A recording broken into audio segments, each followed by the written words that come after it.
Salam, perkenalkan nama saya Antonia Cecilia Catherine Kumanunang dari jurusan Ekonomi Pembangunan semester 4 Universitas Nusa Cendana.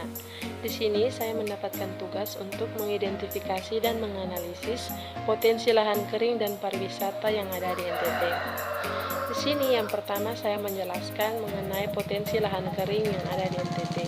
Di sini juga saya mengambil contoh dalam menanam jagung di wilayah NTT. Potensi usaha tani di NTT mencapai 49,09% dari total potensi lahan kering di wilayah ini sekitar 1,5 juta hektar. Potensi-potensi ini didukung lahan kering di wilayah ini sekitar 1,5 juta hektar yang dapat dimanfaatkan untuk usaha tani jagung mencapai 49,09%. Nah, potensi lain yaitu kultur sosial masyarakat NTT yang berbicara dengan menanam jagung oleh rumah tangga mencapai sekitar 63%. Jumlah rumah tangga tani jagung mencapai paling terbanyak dalam wilayah NTT, yaitu yang pertama berada di Kabupaten Timur Tengah Selatan mencapai sekitar 15%, Belu 10%, dan Kupang 9%. Menyusul juga Kabupaten Timur Tengah Utara sekitar 8,5%, Sumba Barat Daya 8%, Sumba Timur 4,8%, dan Flores Timur sekitar 4,6%. Sehingga dari aspek produksi jagung, NTT dalam 5 tahun terakhir ini menghasilkan sekitar 588,96 ribu ton dan termasuk salah satu sentra produksi di tingkat nasional.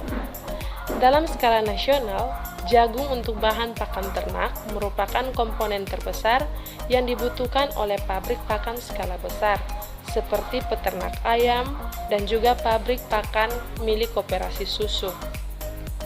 Diharapkan untuk kedepannya dilakukan revitalisasi di bidang pertanian, karena banyaknya persoalan di masyarakat seperti tingginya kasus perdagangan orang karena generasi muda di NTT tidak lagi tertarik mengembangkan usaha pertanian, peternakan, dan perikanan.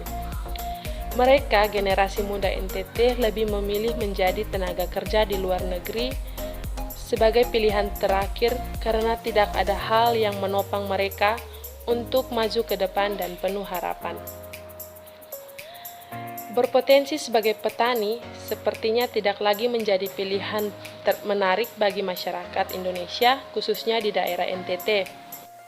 Karena semakin diperkuat dengan data yang diberikan pemerintah, yang setiap tahunnya terjadi penurunan para petani di Indonesia, khususnya pada wilayah NTT.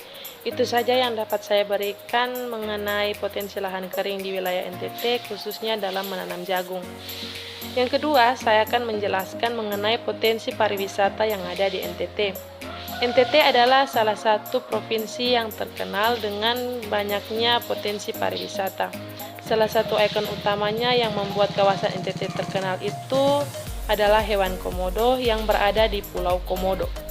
Padahal, masih ada banyak lagi daya tarik yang dimiliki NTT, yaitu seperti Danau Tiga Warna di Kelimutu, budaya Pasola di Sumba, budaya penangkapan ikan paus secara tradisional di Lembata, megalitik di Sumba, perkampungan adat di Wairobobena, suku Boti di Sumba, pariwisata religi Samana Santa di Larantuka, Teluk Maumere, gelombang laut yang menarik untuk perselancaran di Nembralarote, dan alur yang memiliki tanaman laut indah, serta desa-desa adat yang masih lestari.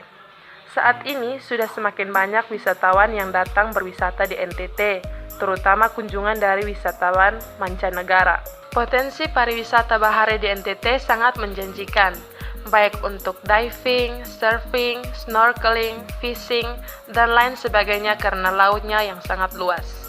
Untuk itu, pemerintah harus melakukan berbagai upaya penataan destinasi, serta promosi keindahan dan keunikan objek wisata di NTT. Hal ini akan terus dilakukan agar destinasi pariwisata semakin dikenal di luar provinsi maupun mancanegara dengan semakin banyak wisatawan yang datang. Dan juga untuk seluruh masyarakat harus bersama-sama menjaga potensi wisata ini dengan melakukan pelestarian lingkungan, tidak merusak alam, dan melakukan konversi alam. Mungkin itu saja yang dapat saya berikan. Mohon maaf jika ada kesalahan dalam melakukan video ini. Semoga materi yang saya bawa ini dapat bermanfaat dan berguna bagi teman-teman sekalian. Salam, Tuhan berkati kita semua.